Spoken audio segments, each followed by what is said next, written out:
What's up, nerds and nerdettes and wee little nerdlings all?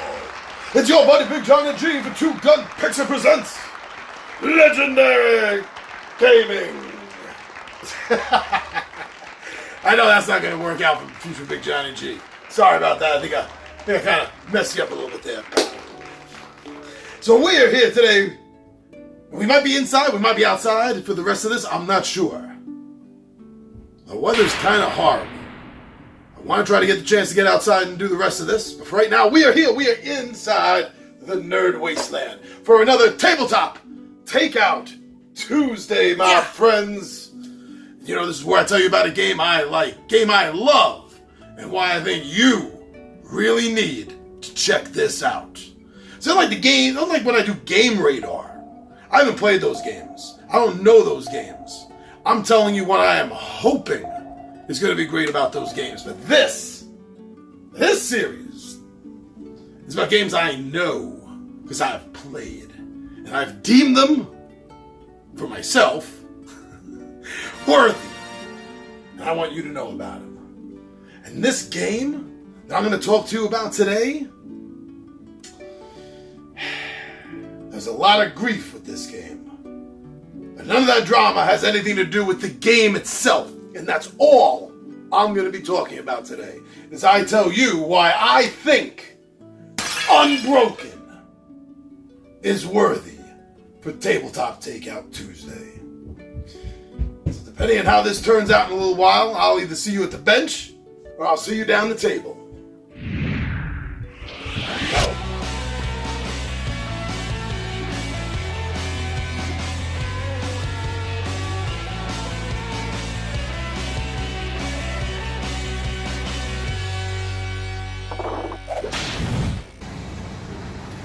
And it turned out to be a nice day after all. So here we are outside. Looks good, feels good. So we are, whoops, leave that right there. We are here today, my friends, for another episode of Tabletop Takeout Tuesday, indeed. So today I want to talk to you about a game that has had a lot of drama behind it. And I'm not here to talk about the drama. That's all behind the scenes stuff. I'm not saying that's not important. And I'm not saying that anyone that felt slighted by what happened in the Kickstarter should get over it by any means. I'm just saying that I am here to talk about the game, and not the drama behind it. And that game, Unbroken, by Altema Games and Golden Bell Games. Now, when I backed this game, I backed it for a couple of reasons. One, it's a solitary solo-only play game. And I've really been getting into those a lot. Another thing that caught my attention was the theme of it, what it was all about. It's about survival. It's a fantasy setting with some slight horror overtones to it. See, the idea is you're the lone survivor of a party that went out to stop the growing evil across the land. But when you got there, you all died. Well, obviously you didn't die, but you were left for dead. You were assumed to have expired with your comrades. But no, you, my friend, survived. And now, the game is all about you getting revenge for your fallen comrades while escaping with your life. And escaping with your life is not easy. So this game comes off as a dungeon delve, as a crawl. But it's not. Not at all. Honestly, there's nothing dungeon delving about it. It's a game of pure resource management. Now that took me by surprise. Even though I had read about it and watched it all on the Kickstarter, it still, to me, felt like it was going to be something of a dungeon delve. But it wasn't. And it didn't bother me. No. See, now, during this game, you are going to have to be managing your resources. Everything from the amount of food you have, because you got to keep yourself alive. You're also going to have to manage what you find. I mean, maybe you find some treasure, which doesn't do you a lot of good during the game. There's a couple of encounter cards where if you have it, you can avoid something or get something for it and trade. But mostly, it's for scoring points at the end. And besides the treasures that you can get, there's resources for wood, for metal, for your cunning, for your effort, how much energy, personal energy you have left. I mean, you were left for dead. So you have to manage all of this while keeping an eye on the time. You have to keep your eye on the time for every level you're at, because you got to get through 4 levels. At the end of each level of collecting resources, you're going to have to fight a monster. You're going to have to fight a mini-boss. And at level 4, you're fighting the big boss. Now, at the end of each level, you need food. If you don't have food, you're going to lose it from your effort. Whenever you have no effort left, you're dead. You are dead of starvation, exhaustion, blood loss, trauma, shock. That's it. So you got to keep yourself alive. Food is one way to do it, and avoiding, well, death at the hands of the monsters is the other one. Now, during the game, you're managing your time by level, by determining how much time you have to prepare yourself. And you're going to go and you're going to manage resources. You're going to build things. Yeah, build things. You get enough wood, you get enough metal, and you have enough cunning. You're building yourself a knife, maybe an axe, maybe a maul, a sword, a spear. You're building something. That's going to take time. Finding everything is going to take time. If you want to scout ahead to find out who the final boss is, that's going to take time. But all of these things that take time are necessary. And that's where this anxiety balance is. Because this game builds up the anxiety level.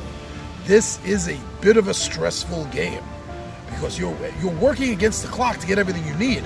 And if you let time expire, if you let time run out before you decide that you're ready to fight the monster's going to take you by surprise. And if you're not ready,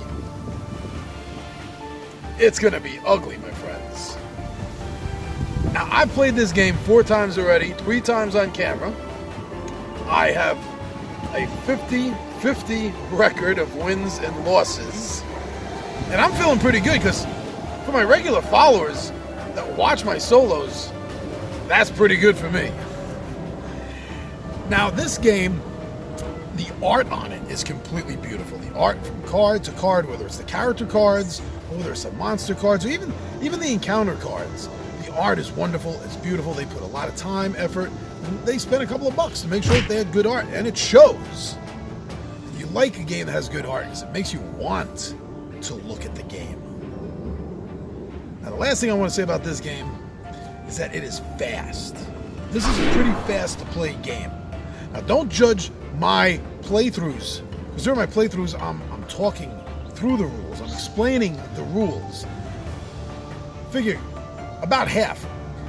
You cut any of my playthroughs down by half the time, that would probably be almost equivalent to just playing through, not talking your way through every rule by rule, step by step. The game actually does play fast. Has a great setup time, not hard at all, not difficult. It's just really just laying out a bunch of cards and putting down some cube counters. Oh, and then shuffling the cards. Of course, you gotta shuffle the cards, right? And that's it. That's it. Pick a character, shuffle the cards, lay the cards down, put your resource cubes on them. Boom! You're done. Now, yes, this is a solo solitary play only game. The expansion that they've already advertised, though, is supposed to bring this up to a 4-player game.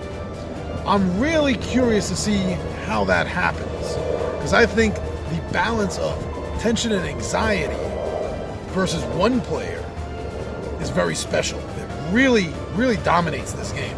And I don't know how well that would work out later if there's multiple players in order to sort of divide the stress and the anxiety up. But I am really, really excited to hear about the expansion. So if you're looking for a really fun, great, solo, solitary, 1-player only game, as of right now, I gotta say the only game to look into is Altema Games' Unbroken. Thank you for checking out what I had to say about this game. Thank you so much for everything you do for us. You check us out on YouTube, and Instagram, and Twitter. That's so nice that you do. Thank you very much, everyone. And you know, we have a Zazzle store, print on demand, with designs for hats and t-shirts, hoodies, sweatshirts, mouse pads, buttons, pins. We got a lot of stuff. And thank you, everyone that's bothered to go check it out, even if you didn't buy anything. Thank you for taking a look.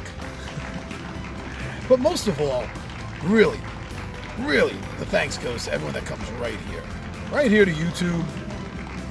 Subscribe to our channel, you watch our videos, you like and you comment, and when we're lucky, you share our videos. And as I always say, and it's true, that is one of the greatest ways to tell a creator that you like what they did. So for everyone that you've ever shared anything for, thank you. I'm your buddy Big Johnny G with Two Gun Pixie presents Legendary Gaming, and my friends, I am out of here. Oh, there's my ride.